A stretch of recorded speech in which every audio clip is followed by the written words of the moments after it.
Should you be invested using your 401k or an IRA? What are the differences? How do they work? How do they affect your retirement? Well, by the end of this video, you're going to gain clarity for your personal retirement plan and have action items to secure your retirement. To learn more about securing your retirement and all the different elements you need to know, subscribe to our channel and hit the bell to be notified when we post a video every Monday. We have helped hundreds of our clients gain clarity and get on the path to a comfortable and happy retirement. Now it's your turn. Let's dive in. Welcome, everyone, to the Secure Your Retirement podcast. Radon Stancil here and Murs Tariq. We are certainly happy to be able to go through another topic to help you as you get close to and live throughout retirement. The topic today is 401ks versus IRAs. What's the difference? How do they work? And is there a reason that I should think about moving my 401k to an IRA? Why do I need to keep it in a 401k? What are my restrictions there? When am I able to move it? When is it even a possibility? So we're going to kind of walk you through this world, because a lot of times people wonder, hey, I got a 401k. It's, through my company. Do I get a better deal with the company than if I moved it? And so we have questions around that. And then the mechanics of how to be able to move the 401k to an IRA. So we hope this is helpful. We'll walk you through what this looks like. So I think what we'll do here first, Murs, if you could you just kind of help by explaining really what is a 401k and then what is an IRA? Yeah. The biggest difference between a 401k and an IRA, 401k is what's called an employer-sponsored plan. So typically, if you work for a company or even a small business, or even if you're self-employed, it's the company that is setting up this plan for you that you can then contribute to. An IRA, on the flip side, is an individual retirement account. That means pretty much that almost anyone can open up one of these and manage it themselves. So that's really the biggest difference as to the technicalities of it. One is a company sponsored plan. The other is an individual account that you could set up on your own. The idea behind both of these is that you're setting these up for future use. You're setting them up for retirement.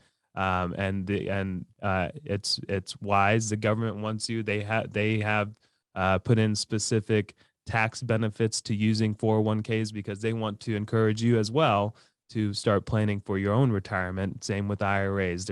Can be some tax benefits there. So getting into that now, on 401ks and IRAs, typically there are two types. You're going to have a pre-tax, which is called a traditional 401k or IRA, and then you're going to have a tax-free option typically, which is going to be a Roth 401k if your company has it. Not all companies have that, but they are progressing towards that. So a Roth 401k option or a Roth IRA.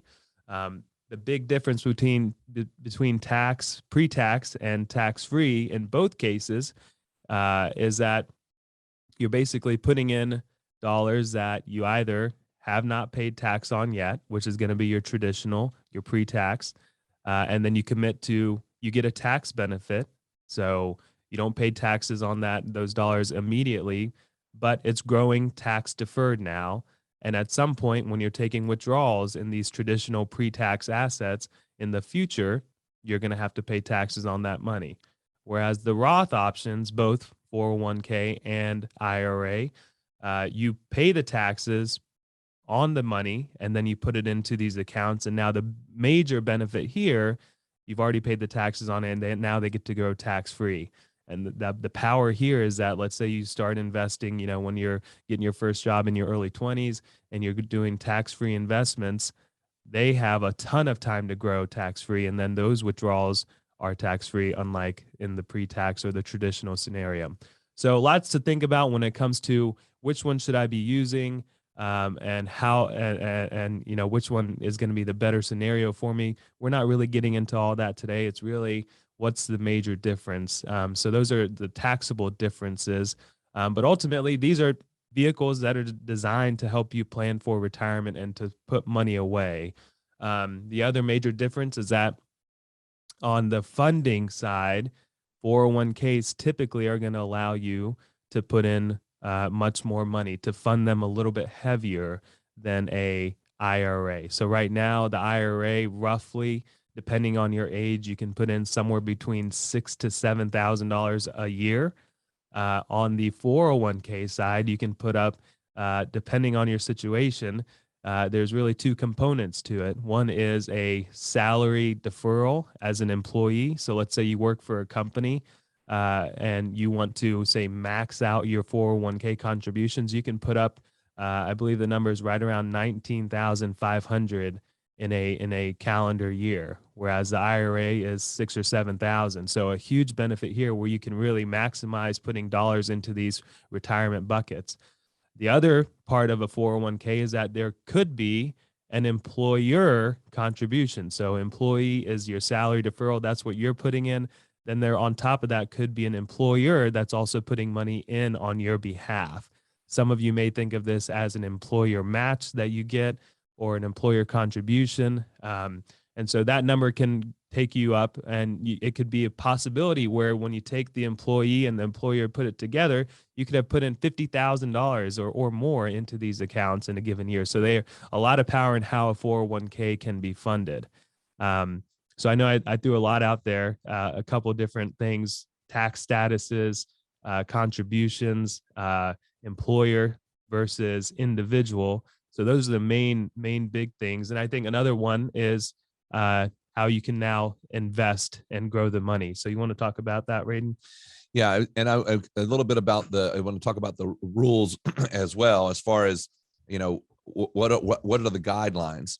An IRA is an individual retirement arrangement. That the A is arrangement, not account. And so an individual retirement arrangement, which just means this is for you as an individual. You have all the controls. You have all the controls. So you're the one that are going to be able to go out. You can put it wherever you want to put it. You can pick Schwab, you can pick TD Ameritrade, you can pick Fidelity, you can pick wherever it goes. On the 401k, because Merce said it was a employer sponsored plan, they pick where it's going to be. They pick what type of investments are going to be available in it. They make all of those arrangements. So on the 401k side, they make the rules. The company, the employer makes the rules. So what I'm going to talk to you about is in general the rules, but you could have a company that has a couple different rules. So let's just talk about in general. In general, as long as you are employed with the company, you do not have the ability to move money from the 401k to an IRA. That's in general. There are some provisions in there for emergencies where you could get access to some money, but you can't move the money out and say shift it over into an IRA until a specific age. Most plans allow that at age 59 and a half, at 59 and a half, you can do what's called an in-service rollover from that company plan, even if you're still employed there. So why would you ever do that? Well, because if you go over to the individual retirement account, the IRA, if you go over there, you now have all the power. You're able to go and have it invested in different investments. You're able to have it moved and managed and help to have a financial advisor. So you get more options. Sometimes people think, well, yeah, but I work at a big company and they get us good rates. No, that is not the case. You're in mutual funds over there, and it's the mutual funds that charge the fees. The company could have fees, or the administrator could have fees, and the company may absorb all those fees and not pass those along to you, but the mutual funds do. When we go over to the IRA, we're able to invest in individual stocks. We can invest in ETFs, exchange traded funds, and also the exact same mutual funds you would have in your 401k. So we don't lose any benefit by going to the IRA. So many of our clients that are 59 and a half and older, if they want to work with an advisor like us and be able to have all the flexibility of the management, then they'll move it over from the 401k to the IRA. So are there any taxes? Absolutely not, because I'm doing an in-service rollover to another qualified plan. So I can move my 401k, whether it be traditional or Roth, and move it over into a Roth or traditional IRA. Then I have more flexibility. But what if I'm under 59 and a half and I'm employed with the same employer? I say it that way just for clarity. If I have a 401k at a previous employer, I do not have to wait to 59 and a half. I can move it when I'm terminated from that employer. I can move it anytime I want to an IRA or to another employer plan. Now, what if though I'm under 59 and a half and I'd like to have the assistance of a manager? I'd like to get help. Well, we would pretty much tell folks, we can give you some guidance, we can look at your funds, and we can maybe give you some ideas, but really we can't go in there because we don't want to get your password and log in because there's lots of regulations around that. But now we have a way that we can do it. So Merce, can you just walk us through what that looks like and how we can help somebody, even if you're under 59 and a half, with their management? Yeah. So, and this is a really cool concept that is something that we've been using now and we like. It makes it very streamlined and simple for the client. It makes it a lot easier for us as well as the advisor as we try to manage these 401k buckets. And basically the way it works is we would set you up with a login and what you're doing essentially is giving us access to your 401k for one reason and one reason only, and that is to monitor and make trade allocations if we need to. So say we want to move you go to a recent scenario of us having taken our clients into cash because of market volatility. Say we wanted to do that in your 401k, we can click the buttons and do that. So essentially we have a login on one side, you have a login on the other, and then it creates this interface now that we can basically peek into your 401k, see what available options that you have, because not all 401ks are created the same.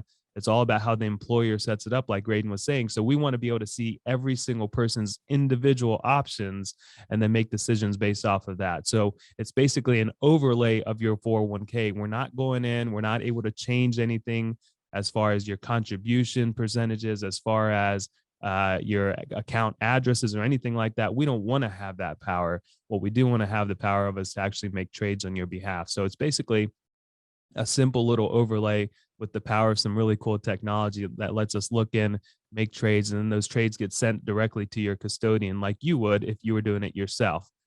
So we have quite a few that are using it right now, and they said the feedback is that this is really smooth, and now the big thing is that they don't have to manage it themselves. We can do that just like we manage our client IRAs at our custodian. So it's a pretty cool, neat process that if you're interested in hearing about, we're happy to talk to you more.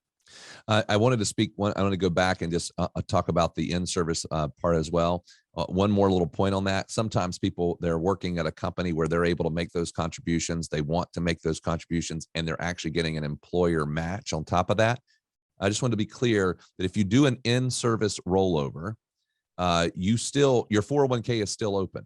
You still can contribute. You still get your match. Nothing changes. But what a lot of our clients will do is they'll roll over what they can roll over, their balance in the account. And then each year after they get more funds in the account, they'll roll that over each year. So I just wanted you to know that you still have your 401k, you still have your match, you still have everything there, even if you do this thing called the in-service rollover. So we can wrap this up and say pretty much 401k versus IRA. IRA gives us a lot of flexibility. 401ks are good because we get bigger deferrals. So we're not anti the 401k, but we're just saying when you have the opportunity, moving from a 401k to an IRA may make sense so that we have more flexibility, we have more options than we would in a 401k. So what you want to do is you just want to do an analysis and have the conversation. Which one would be better for me? Yeah. Also on that point, I think it's good to understand real quick what the process is. Say you decide that you want to do what we've been saying, in-service rollover. The process is simple. So it's not anything that requires a lot of time or a lot of research. Basically, you make the decision that, hey, I want to have these funds. I want to manage them myself in my own IRA, or I want to get help from an advisor. You make that decision. The process is basically we get on the phone with you. We call over to your 401k. So let's say it's Fidelity. We call over to the 401k. We speak to a representative and we say, our client would like to do an in-service rollover of their available funds, and they walk us through a couple of steps. Basically, we're making sure that is a non-taxable event, which it almost always is, and then we are getting the funds sent. Basically, it's going to get sent directly to you. You're going to get a check that says paid to the custodian for the benefit of your full name, which means that it is a non-taxable event. and then you get that check, you get it to us, we get it to your IRA, or you directly deposit it to your IRA. From there, now the accountant is able for you to buy whatever stocks you want to buy, or let the advisor take over. So the process is really one simple phone call. Every now and then there's a signature required. Again, it comes down to the employer, but I just wanted to give you an idea as to what that looks like. All right, very good. Well, if you are listening to this, you're on a walk, you're on a drive, I want you to know that you can also go get it in written form. We have an article written on this topic with all the different little parts of what we just talked about. Go to our website, which is pomwealth.net. Go to the blog page, and there is where you'll find the article on the 401k versus the IRA. We hope this has been helpful. If you have any questions and you'd like to hop on the phone with Mercer or myself, go to the website again, top right-hand corner. You'll see a button that says complimentary phone conversation. Click on that. Our schedule comes right up. We are happy to hop on the phone and answer any questions around this topic, maybe help you do an analysis to think it through. So please reach out to us if you have any questions. Thank you very much for listening. We'll talk to you next Monday. We hope this video has given you some confidence and clarity as you plan for a worry-free life in retirement. But what else do you need? We have created a complimentary video course called 3 Keys to Secure Your Retirement. This video walks you through step by step what you need to do to get ready for retirement. You can also check out our podcast called Secure Your Retirement. You can subscribe below.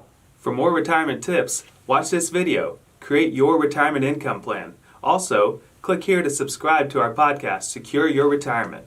If you like this video, hit the like button and be sure to subscribe and share it with your friends.